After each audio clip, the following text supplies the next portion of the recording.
talk about design for excellence. It's called DFX, to help mitigate risk. And you all have different backgrounds. So the question is, what does the X in DFX mean for you in your role and your background? Start there with Wayne. Yeah. Well, to me, the X is really the everything, right? There's design for manufacturing, there's design for service, there's design for tests, there's design for compliance, there's design for high volume scale. So to me, that's really what it's all about, and it's really that whatever. Yeah, so I agree with that, and then a lot of my focus is around design for compliance. So it's the type of area that I figure they don't typically teach in school, in colleges, and universities, but when you talk about developing and releasing a new product, your goal is to make it manufacturable and serviceable, but it's also to meet the compliance and certification requirements. So my focus, what it means to me in terms of DFX, is how do you work through the development processes early and make sure that you're hitting the right milestones and including compliance into those deliverables so your final product can meet the budget and schedule requirements that was talked about earlier.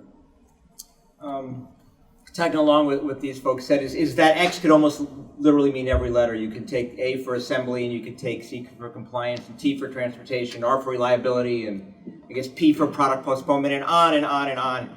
And I think what the key thing is when everybody talks about this is that there's more DFs than you can think about.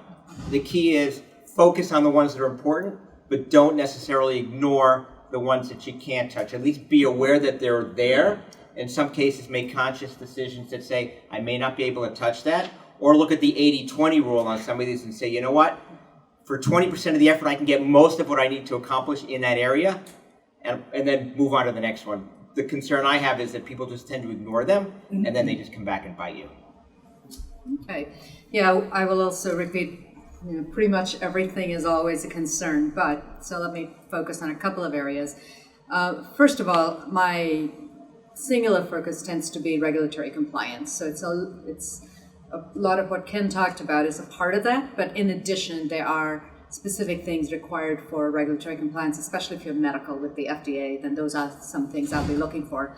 And one of the trends in that area is all of the compliance-based requirements or the regulatory-based requirements are risk-based. And so I would say I would design for risk more than anything else, is to look at what are your risks, what are your processes for A, identifying those risks, and B, managing those risks. And then which one of these are going to come back and kind of, as Wayne said, come back to get you later?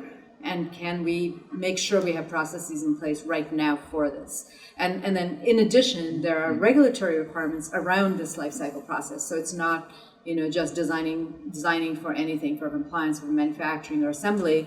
It's also as a life cycle. What are some things that you're watching to see how well it's working, and what are some processes you have in place to fix it if it's not working as well?